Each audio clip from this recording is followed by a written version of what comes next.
Okay, so I said that,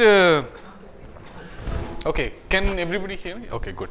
So I said that, you know, there are certain quantities which show the fluctuations and the diverging length scales, etc. of the critical points better, and then people have a way of characterizing this divergence using something called critical exponents. So let me just define it for these Ising-like transitions that we discussed, where I said that there are two sort of knobs or tuning parameters that you have. One is temperature-like, or if you wish thermal-like, and one is field-like, magnetic field-like. So the knob which is thermal-like, that will always be even under this transformation or whatever variable you have, and the one which is so this will be even. So sorry, what am I writing? So you do this transformation, so whatever coupling you call thermal-like, that will be even under this. So let's call that coupling K1. That will not change sign under this transformation, whereas the other one, which is field-like, would actually change its sign, and that's why you call it thermal-like and field-like. Okay. Okay. So I want to further redefine my relevant directions in such a way that the critical point is always at 0, 0, right? That's much more convenient to do. So for the Ising model, how do we do that? We know that there are two things, TC and let's call it capital H, or okay, maybe we can keep calling it small h. Okay. So then I just define a shifted temperature like this. And I can define some rescaled magnetic field like this. So the advantage of this is that, okay, the critical point is at small t equal to 0, and oh, this is bad notation. Let's call it big H and small h. Small t equal to 0 and small h equal to 0, and these are both dimensionless parameters, right? Good. So it's good to work with these dimensionless numbers. Good. So then let's define the exponents, right? So the first exponent is, let's say you look at the specific heat near the phase transition. So the phase transition is, let's say, at Tc. Then of course if you look at the specific heat from both sides, so this is a bad drawing again, but there will be a divergence, right? So then if you go close to the critical point, which means this small t is a small number, right? Then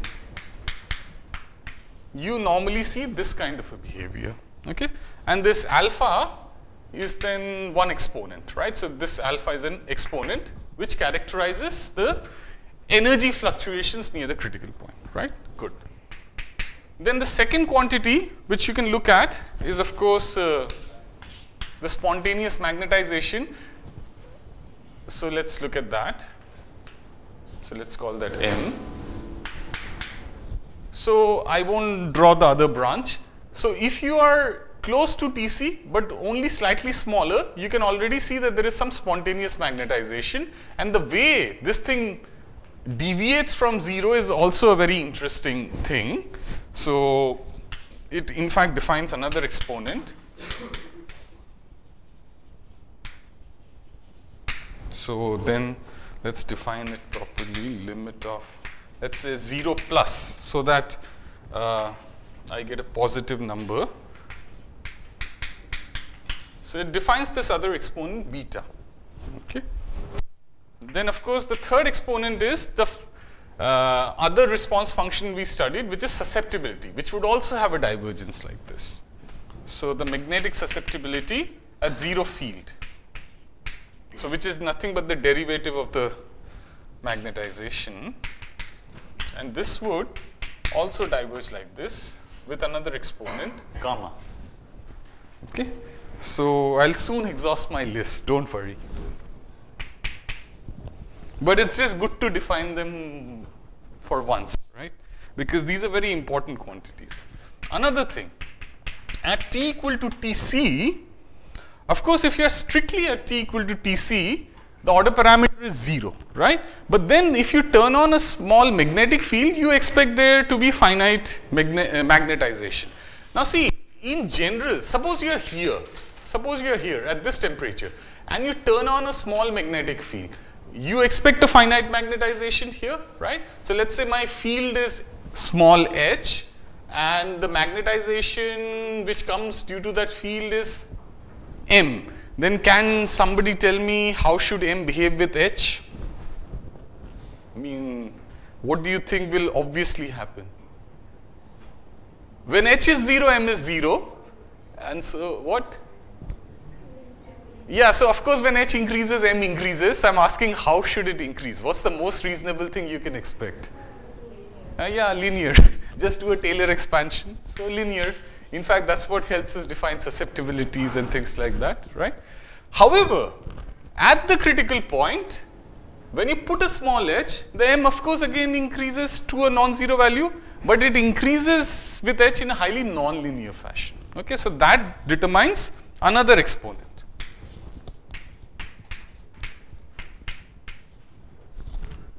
Delta.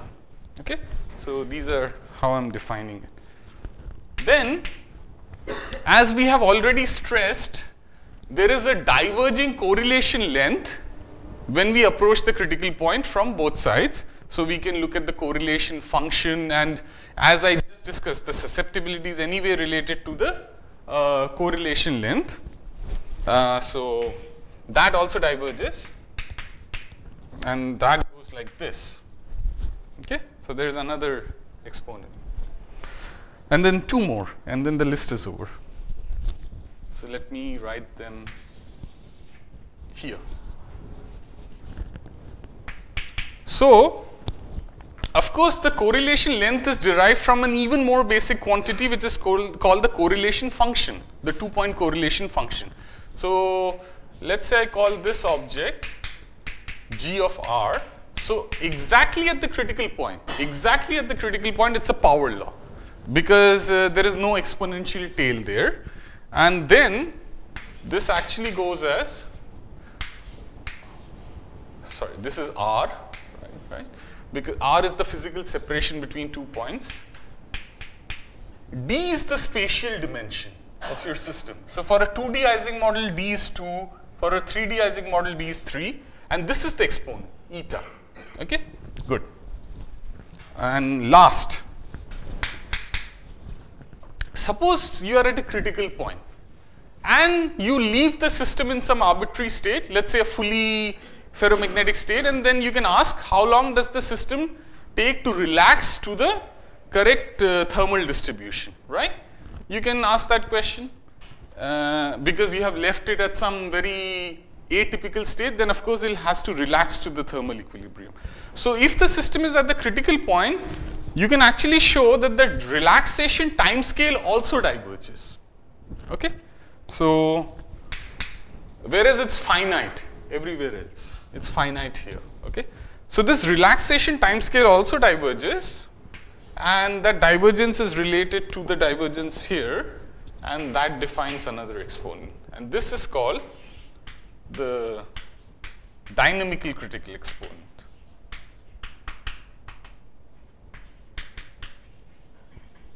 Okay. So this finishes the zoo of the exponents that we wanted to define.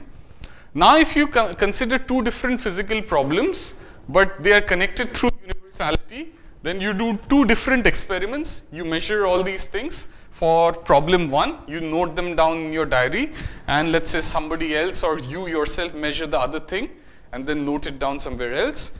You compare the numbers, and let's say you have done everything reasonably and put the right statistical error bars, then you would see that the numbers are identical within error bars. Okay? Or if you could somehow measure the numbers very precisely, you would see that the numbers are in fact identical. Okay? Provided that the conditions that short-rangedness and things like that are satisfied. But as we argued, I mean, those conditions are rather general. Okay? So, good. So, these are the things which characterize universality. Now, I said that there are only two tuning parameters here. right? So I'll again just write a result without explaining it because it requires some renormalization group theory.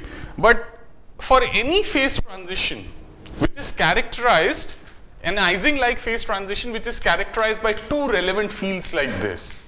Okay, for any phase transition, Ising phase transition, which is characterized by two relevant fields like this, basically the free energy. So this you already heard from PK's lecture. The free energy must have a singular part in the thermodynamic limit, right? That is why all these things are happening. And so the statement which comes out from renormalization group theory is that that singular part of the free energy is itself a universal function. Okay?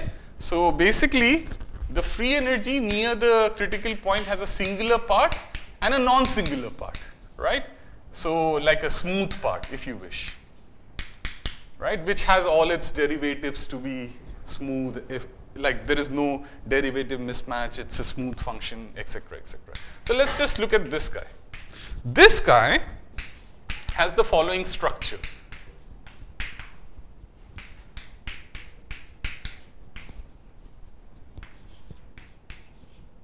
This dimension is the dimension of your system.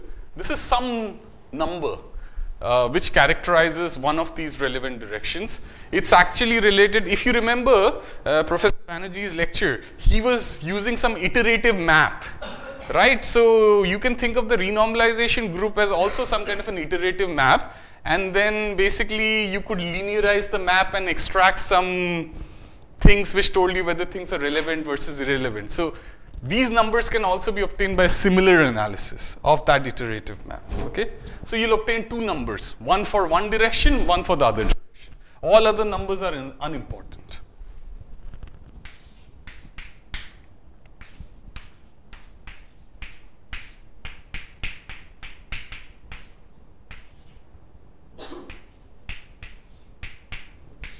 Good. So the statement is, for any kind of a physical system where there is an Ising-like phase transition, if you find the appropriate variables, the singular part of the free energy is always of this form. In fact, this function, this entire function is identical between the different models. That's a very powerful statement. It's not just that these numbers are identical, this entire function is identical.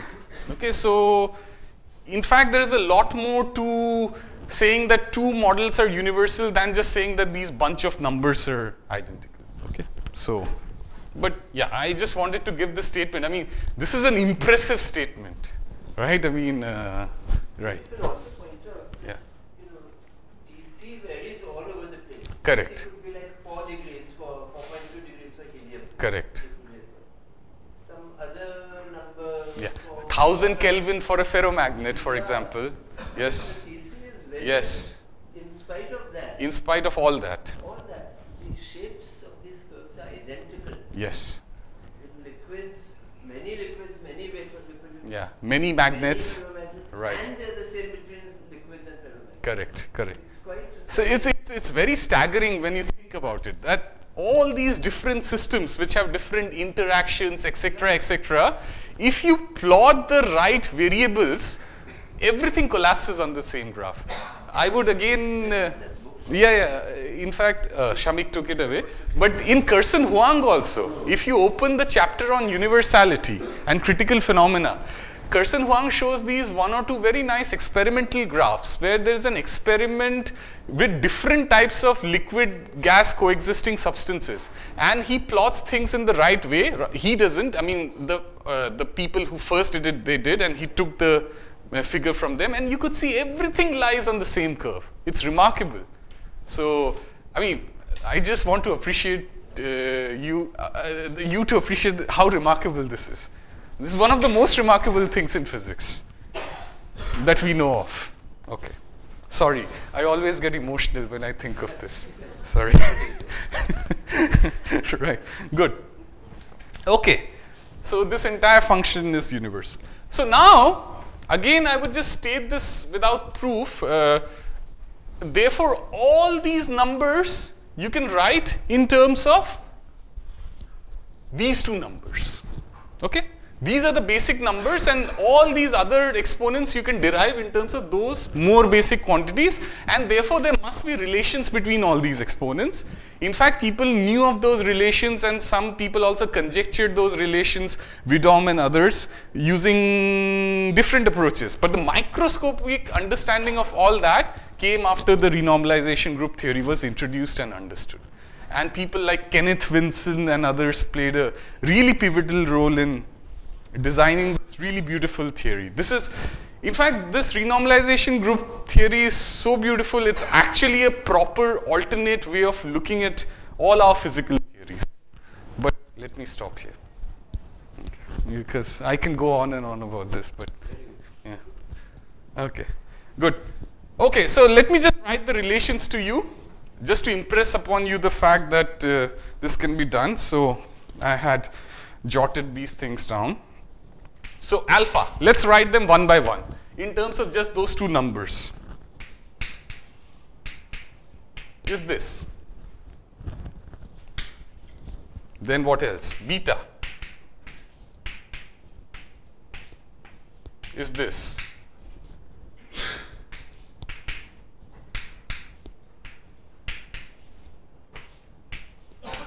Is this.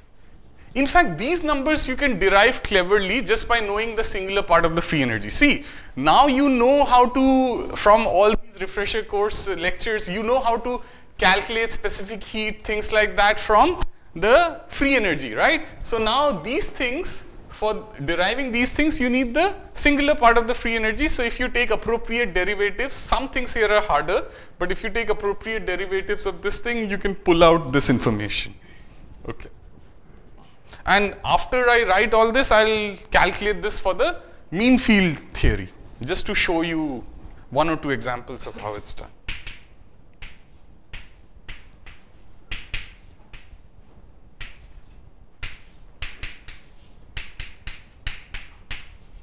This completes the zoo. This is it, okay? And this Z has some special status. You need some more information than there to derive this Z, because you need to specify a dynamics to get Z, right? Because you see, all this I could just get from the statement that the thing is at equilibrium. But to get the relaxation, you need to specify the dynamics as well. In fact, depending on the dynamics, the Z can change. Exactly. So Z has a slightly different status. But one thing which is invariant is, whatever dynamics you define, if it's local, then near the critical point, the relaxation time would diverge. That's a very physical effect. Okay, this is also called critical slowing down. There is a name for this phenomenon, critical slowing down. Good. So, right. So now, let us try to get some of these exponents for the Ising model. So let me first make a list here of these exponents for the 2D Ising model, where it's exactly known, the 3D Ising model, where of course it's known numerically through Monte Carlo techniques, because there is no exact solution for the 3D Ising model, and then I'll say something without proof for the 4D, 5D, 6D, all Ising models. Okay, the proof requires more work. So let's, just to get a feeling for these numbers.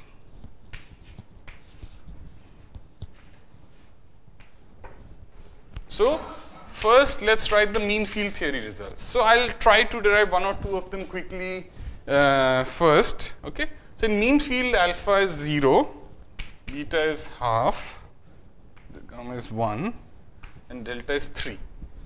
This is mean field. Very simple numbers. Very simple numbers.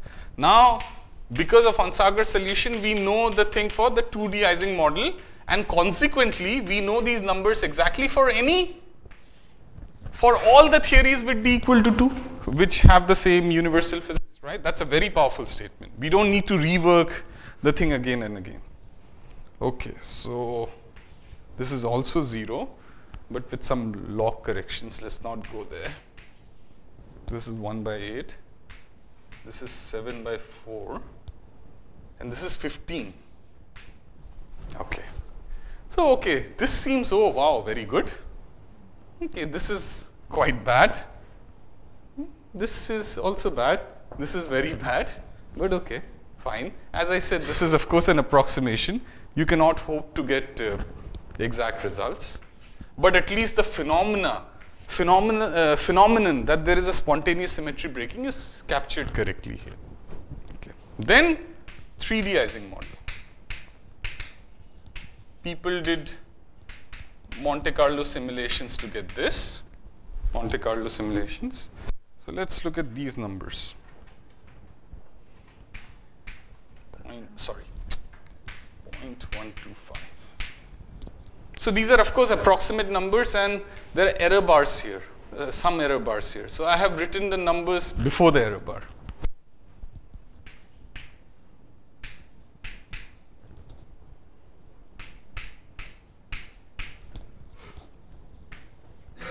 Okay, it seems that the numbers are moving closer to mean field theory, right? Okay, there's a big improvement here. This was 15 in 2D, mean field theory says 3, and this is 5. That's a big improvement just by increasing one dimension. Okay, now 4D. People have heroically done the 4D Ising model also on using Monte Carlo. Can somebody guess what happens here? Sorry? Okay, good. Mean field theory, mean field theory, mean field theory, mean field theory. 5D, 6D. Everything else is mean field theory, exponents. Please note that the exponents are the same as the mean field theory does not mean that the mean field theory is exact here. Okay, what is the meaning of something being exact somewhere? For example, if you look at the full magnetization curve from whatever you have calculated by mean field theory and just draw the 4D Ising model magnetization curve which you have numerically obtained through Monte Carlo, you would see clear deviations. So of course it means that the mean field theory answer is not exact. But if you just ask for these exponents, if you just want to extract these numbers, right, not even are interested in these prefactors, just these way the things go, diverge or approach the critical point, those numbers are already the same here. Okay, and there is a very good understanding of why 4 is a magic number here. That is called something as the upper critical dimension of a theory. Critical dimension. So most theories have a magic dimension above which you can show that the exponents become exactly like the mean field theory exponents, and for these Ising type models the upper critical dimension is 4. For some other kinds of theories you can see that the upper critical dimension may be 6. For some other kinds of theories you can in fact show that the upper critical dimension is 3. That's very nice, right? Because that means your experimental situation you can basically describe by the mean field theory. So that's very nice, right? And of course you saw that mean field theory is much easier than doing a full-fledged calculation, right? So one should keep these points in mind. And similarly there is a lower critical dimension also. The lower critical dimension is the dimension above which there is a phase transition. That's right, right? So for the Ising model here, the lower critical dimension is 1. Because as soon as you move above 1, so let's say you move to 2 or 3, there is a phase transition. So when we study phase transitions, there are these 2 magic dimensions if you wish. Of course, there's nothing magical about it. I'm just using it slightly poetically. So lower critical dimension. So for Ising type systems, it's 1, like when you have these discrete symmetry breaking, and the upper one is 4. Okay, good. So let's try to calculate 1 or 2 of these exponents. Yeah, yeah, yeah. Minute detail. Yes.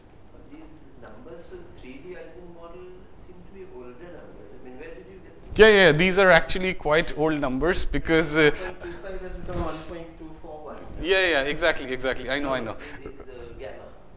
Oh. It's 1.24, I believe. I see. Yeah, that is highly possible because I got these numbers from Cardi. So yeah, so they are a bit dated. Yeah. Okay. But then of course there were error bars here. So then yeah, People claim they know it to the next decimal. it's highly possible. 239. Yeah, it's highly possible. Yes. I tell you. Right. No, you're right. I mean, these are a bit dated. Yeah, but Yes. they are about it. Yeah. That's true. So now, let's try to quickly extract these critical exponents from the mean field theory, right? Because in the mean field theory, we know the entire free energy, right? So we can try to extract these numbers. I should not have erased the mean field, but then we have only 2 boards. That's okay. Okay. So which thing should I erase? What do you think? Maybe. Yes, exactly. Let me keep this. Yeah.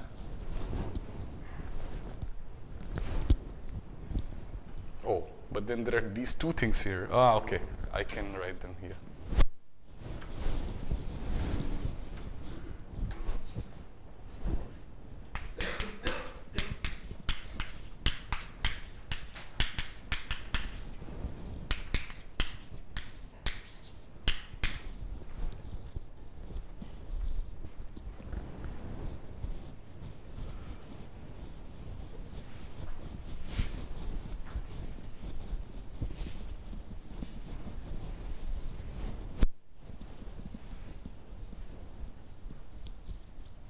Okay. So now, remember we did some expansion of the free energy for the mean field theory that we obtained. This theta was like a temperature field and theta critical was 1, right? This H was like a magnetic field and this M was the thing which was self-consistently determined and M was really like the magnetization, right? So then let's just write that. So in fact, I can just write the result after the expansion. I don't need to write the full thing. So we did a small m expansion, remember? So let's just write that result.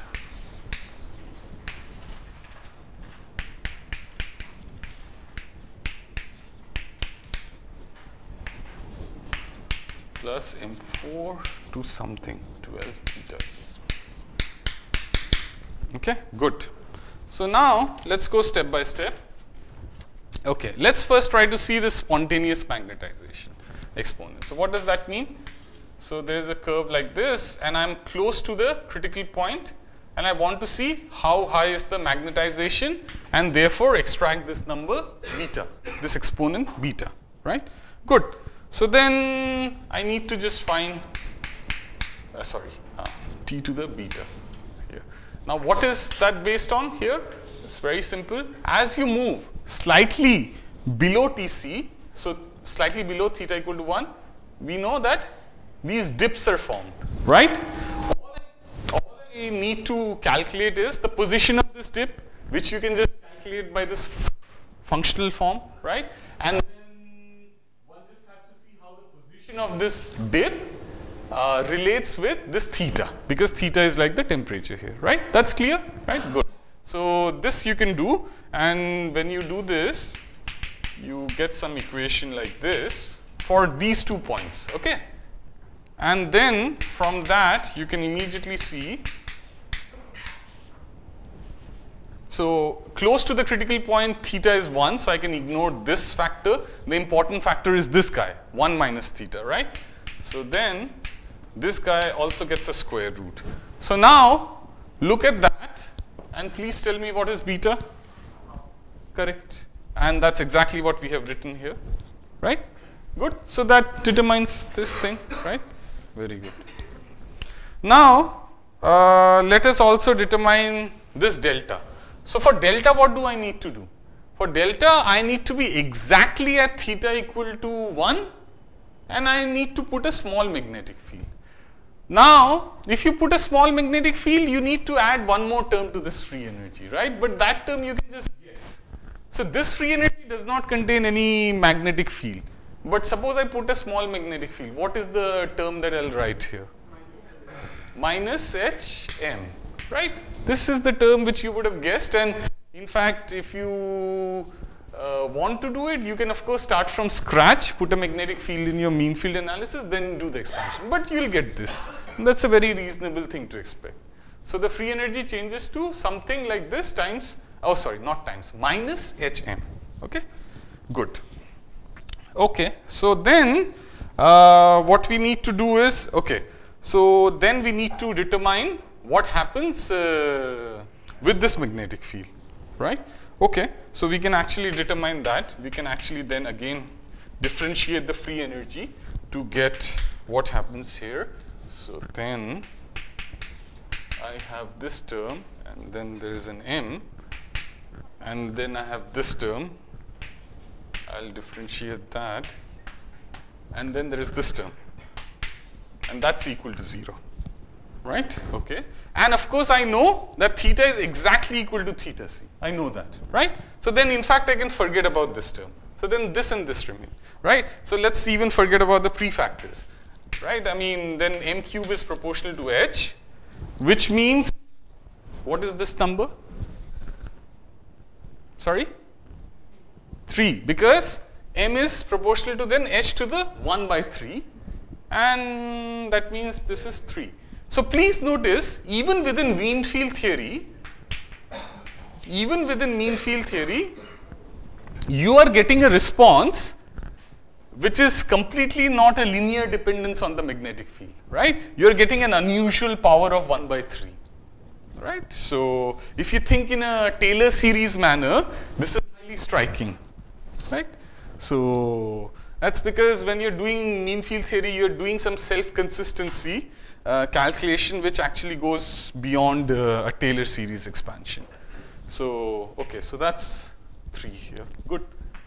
So, okay, so I think other numbers also you can get, they require slightly more work, but I think it's more fun to try to sort of understand this mean field theory in a bit more detail, and maybe I'll also do another example where you will see that you can even get first order phase transitions with mean field theory, right? And that's sort of an instructive example. Okay, so good. You can get the other exponents similarly. This exponent is slightly harder to get, but this one also you can get from this analysis. Okay, any questions so far?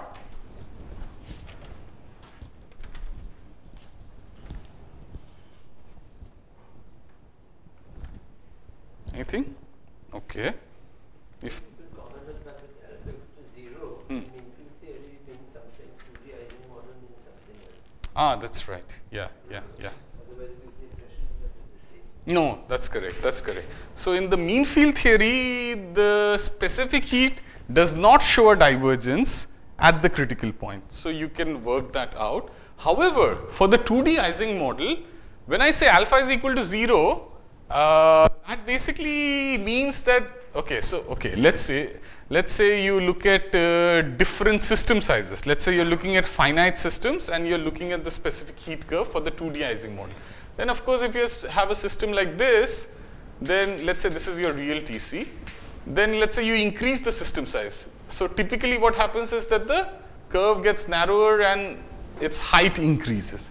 As you get smaller, then this happens and so on, right? So this is a diverging function as your system size increases, right?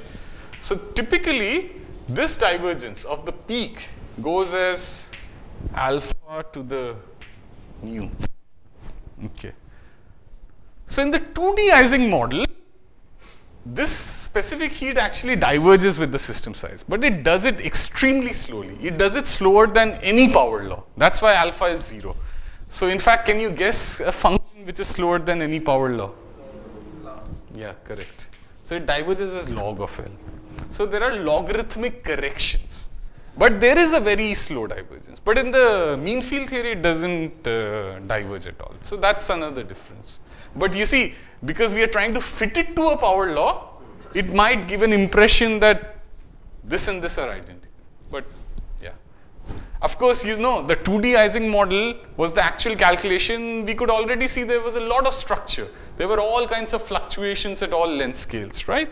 In the mean field theory, those fluctuations are suppressed, right? Because We are just approximating the entire medium with a single number m, right?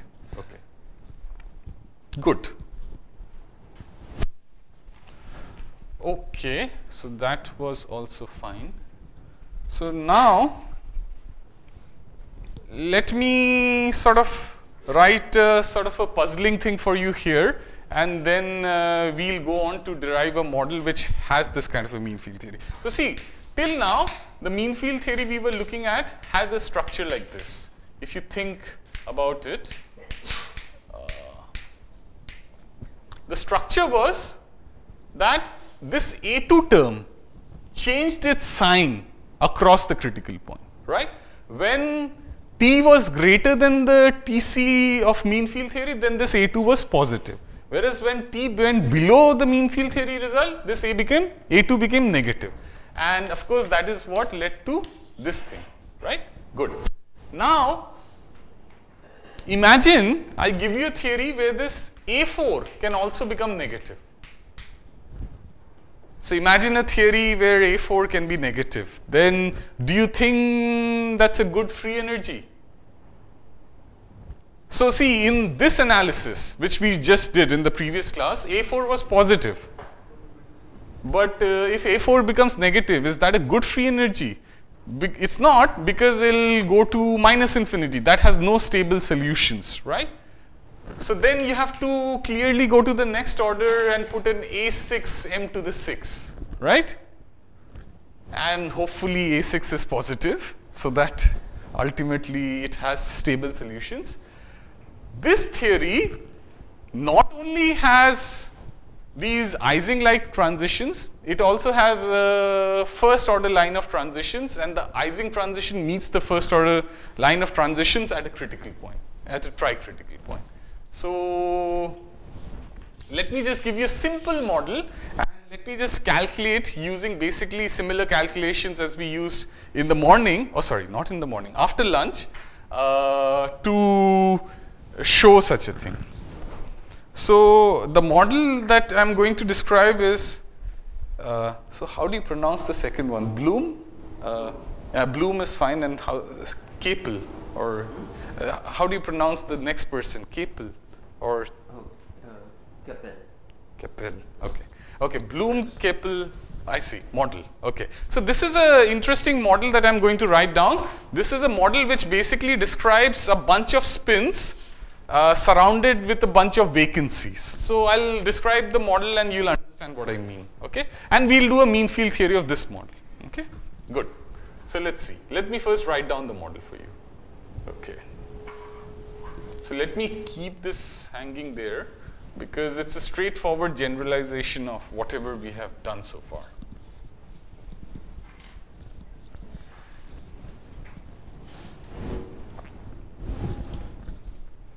Okay, so the Hamiltonian looks almost like the Ising Hamiltonian, almost like the Ising Hamiltonian, but now the degrees of freedom are slightly different. So this is a problem which is like a grand canonical problem, if you wish, and the degrees of freedom are of two types. One type is some entity which carries a magnetization which can be +1 or -1, and the other entity is non-magnetic and which we denote by a vacancy. So they are living somewhere, and then basically sometimes the vacancy can sit somewhere and the neighboring spin can be like a +1 or a -1, and so on and so forth, and there is a chemical potential to regulate all that, right? So when we write it as a spin model, the model that we get is the following. So these variables can be +1, -1 or 0. Then there is a magnetic field. Then there is this term which acts like a chemical potential, if you think about it. See, this term is what? SI square, right? So it can have only two values, 1 or 0. So it's effectively just determining the number density of the spin variable versus the vacancy variable, right? So when I write it as a spin model, this is the model that I write. Okay, good. So this model is actually very well studied, and to demonstrate mean field theory it's a very nice illustration of the power of mean field theory, and I mean, it's also like it's also an example of a slightly more complicated mean field theory than this, which gives a richer structure. So it's good to know this example, and in fact, it's also a good example if you want to teach mean field theory in a class, right?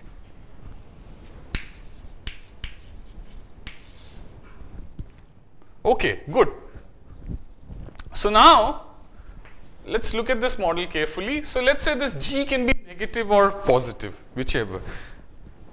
So I have that freedom that I can make G to be negative or positive. Then look at this model. Is there some limit which you can see in this model where I go back to my Ising model? G equal to 0. No, but if you put G equal to 0, it's not the Ising model, because the degrees of freedom are different. Right? The degrees of freedom become different. So G equal to 0 would not work.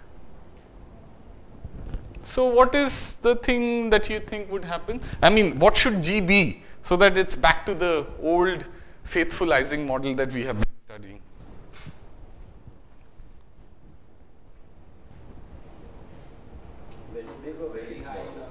Sorry? Okay, large positive or large negative, what? Large negative. You said large positive. Do you stick to your opinion? Okay, why? No, positive, no, it's a large number. Just tell me if it's positive or negative. It's larger than all these numbers, much larger than this number or this number. But is it positive or negative? Suppose it's positive, a large positive number. Then how do I minimize this energy? Let's say I'm at a very small temperature and I'm just looking at this energetically. How do I minimize the energy if G is very large? That should be clear, right? From just this. This is SI square. My question is, if G is very large, what is the ground state here? What is the ground state? No, please, just look at this. G is a very large number, positive number. And I want the minimum energy solution. 0, right? So, all SI become equal to 0. This is your ground state. So, your system basically is filled with vacancies. So, this is not the Ising model, right? So, the Ising model is obtained in the other limit. Then you get to the Ising model. But in general, it's not the Ising model, right? Good. Okay, but let's say we use the same order parameter as before, because there is still an interaction which seems to favor spins aligning with each other or not. The crucial question is, what do the vacancies do, right? So let's use the same order parameter. So we can again say SI expectation is M, right? And then whether we get exactly the same phase transition and free energy, or do we get a different one, right? Let's just work it out. So we can actually work it out very easily. You see, in the Ising model, we use the approximation that we just wrote SI as M plus SI, right, minus M. And this was the fluctuation part, right? And then SI Sj we wrote as this, right? And then we ignored the SI minus M times Sj minus M term, because we said that's quadratic in the fluctuations, right? We'll do exactly the same here for this term, exactly follow the steps which we did before. For this term, we don't need to do anything, because anyway it's a one body term, right? I mean, there are no interactions here. And anyway, for this term also, we don't need to do anything, right? Because this is also acting on each side independently of the next side, right? So it's very clear how to do the mean field theory steps. So let's just do them. So the Hamiltonian, the mean field Hamiltonian. So the first term remains the same, as I said. So this is exactly what we got before. This thing, and then there is another piece, this piece. So this is exactly as we got before. No change. The change comes due to this term. this. Okay. Then we can do the next thing. We can take the, we can calculate the partition function of this, right? Okay, so that is also not hard. So nz jm square, and then there is a piece due to this entire term. But now the sum has to be done over 0, 1 and -1, because these are my variables now. Okay? That's the difference from the Ising model, and also this term is the difference from the Ising model.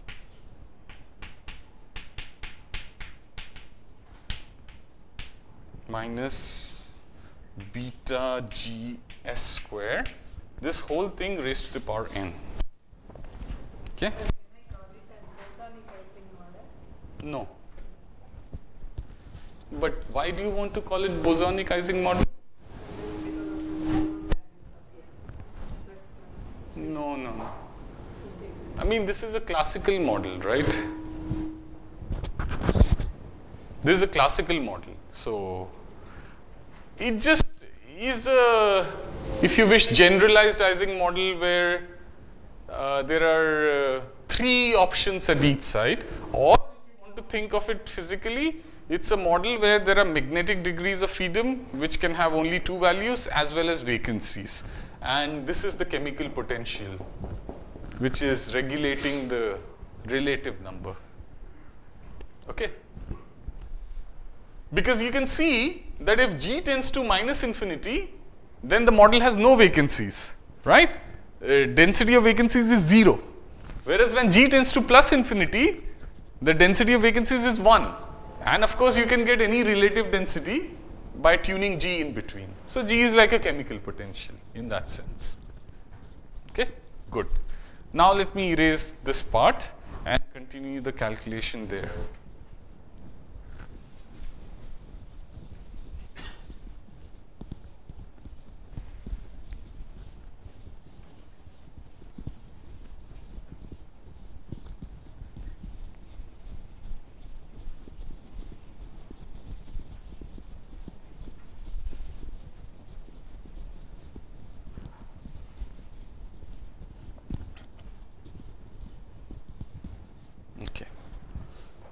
So then, it's straightforward to calculate the free energy from there. So I just write down the answer for you, and then we can analyze it. So the answer is half m square minus log 1 plus 2. Notice this 1 plus something. In the earlier thing, there was no 1 plus this. And this is also an additional term. In our earlier expression, it was just 2 times cosh hyperbolic of whatever I'm going to write now. So this actually changes the free energy structure.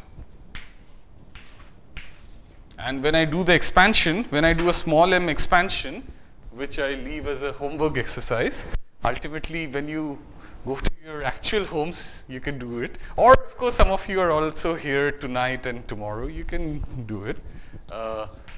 If we do an expansion here, you can do the expansion with the magnetic field on. You can actually see that here the 4th order term can become negative. Depending on what is the parameter? Yeah, depending on what G and J you choose, then it can become negative. So then whenever the 4th order term becomes negative, you automatically have to go to the 6th order term, right? So this you can get from this expansion. Good. So basically here again, this A2 would have some kind of a structure like this, where this TC is like your mean field theory TC. So this A2 would have a structure like this. A4 can change sign. A4 can change sign depending on what parameter regime you are in. And then of course, whenever A4 changes sign, you have to go till A6, okay? So now, how does it change things? So let's just try to look at it graphically, because I don't want to try to solve these things in real time. Okay, but okay, the point is when we do this df by dm, suppose you deal with this sixth order thing, then of course one of the solutions is m equal to 0, right? One of the solutions will always be m equal to 0. Then the other piece that is going to hang around when you do this. So when you do this, you will get something like m times something equal to 0. So whatever else would remain would be like a fourth order polynomial. Okay.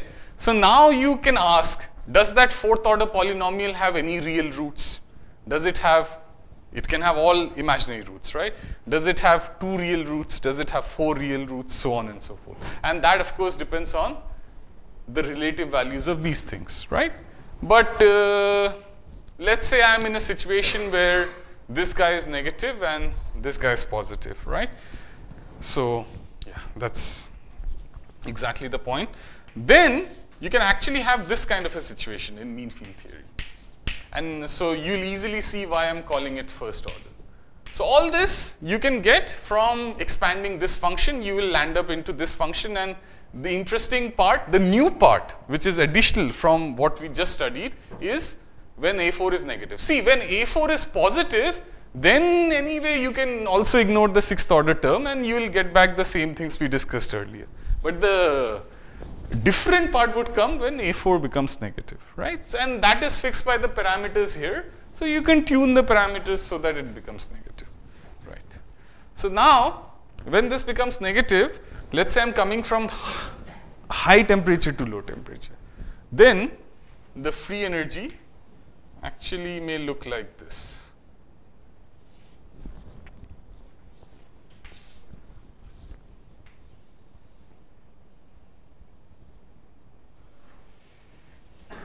Oh, I should have drawn it even above. So this is dropping temperature. Okay, this is higher temperature, this is lower, this is still lower.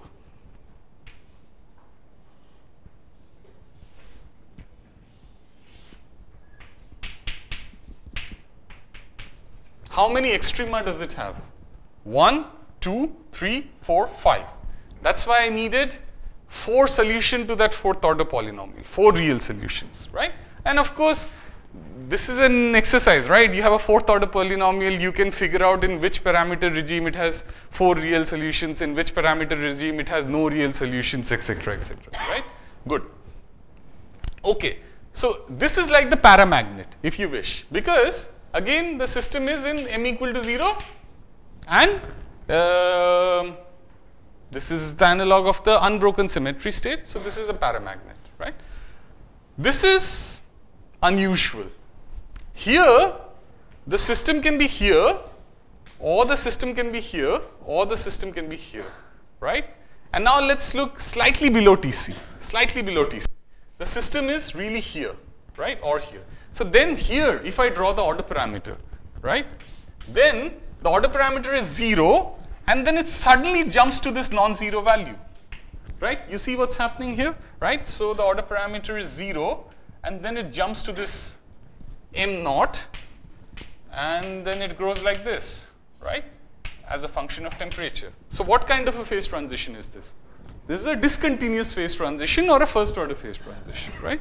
Good. You can see more things here, right? For example, let's say the system is here. So you're slightly below TC, you're in the ordered phase. This is the ordered phase because again, if you're here versus if you're here, you're in a spontaneously broken symmetry phase, right? Now, suppose you're here in the wrong state. Then of course, to go from here to here, you would take a lot of time, right? Because you have to cross this activation barrier, right? So people may be familiar with the fact that near first order phase transitions, there is all kinds of things called metastability and hysteresis, right? This is exactly what's happening here. You get trapped in the wrong state, and then you take a long time to come out of it, right? Of course, if this activation barrier is small, you can come out of it quickly. If this is large, you take more time, right? And people have also heard of coexistence at the first order phase transition. This is exactly coexistence, right? Because this phase and this phase are simultaneously occurring, right? So the system in real space would phase separate, right? So this example this model gives us a nice example where we see all these three things together, right? So we can get first order phase transitions, and in fact there is a unusual tricritical point here also. At the tricritical point, both this A2 and this A4 become 0, and that's when there is this tricritical point. Okay, so this is a nice small problem which is slightly harder than the conventional Ising problem. So here, if you want to sort of draw the phase diagram, so there's a T and there's a G, and this is negative, right? So let's say, let's put some values, -1, -2, maybe this is 0, this is 1, this is 2, right? So of course, here I can draw sort of a phase diagram. So the phase diagram would look like this. There's a tricritical point and then something like this. So this is first order line. This is continuous phase transition, and this is the tricritical point. And this phase is ferromagnet, this phase is paramagnet. Of course, if I'm at a very large negative G, I should get Ising transition back. That's exactly what's happening. I go like this, like this, like this. I cut this line somewhere and then I move to a paramagnet. Now I put in some vacancies. What do you think should happen to the critical point? Should it decrease or increase? So you see, when I now go towards not negative infinity but slightly smaller G, do you think the TC would increase or decrease? I'm putting in more vacancies in the system, right? So does the TC increase or does the TC decrease? Correct, because you are putting vacancies there. Of course, if you put a huge amount of vacancies, there will be no TC, right? So that's why this line curves like this, right? And then at some point, this kind of a thing happens, and therefore the system actually starts not having a continuous phase transition, but rather a first order phase transition. And of course, there's a tricritical point in between, right? So good. So since today is the last day, I don't want to go for too long, and I think you will get a happy surprise that I'm going to stop right now. But okay, this is not a coincidence. I had planned this. But anyway, so of course I can take questions from you now or later as well. But before I stop, I would first like to thank Shamik and Mustansir both. And I would also really like to thank the student volunteers, because I've been staying here on campus and have seen how hard they have worked. So thank you all very much, and yeah.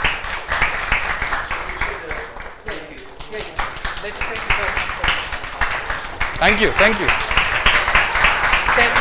Yeah. This is the first time I'm having a standing ovation, so I'm honored. Thank you all. Yes.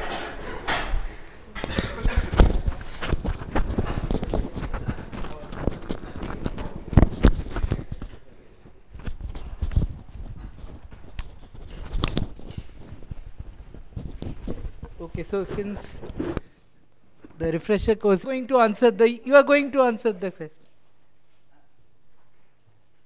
You can take some questions. Well, in fact, they have asked me a lot of questions, so I'm around, so they can ask me later. No, it's fine. Well, if anybody has urgent questions, please ask.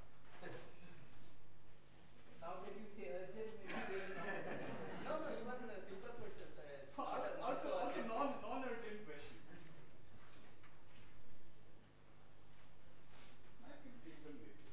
Or maybe people will think of it. Yeah. Okay. आप यहाँ पर you can. Yeah, that is. Yes.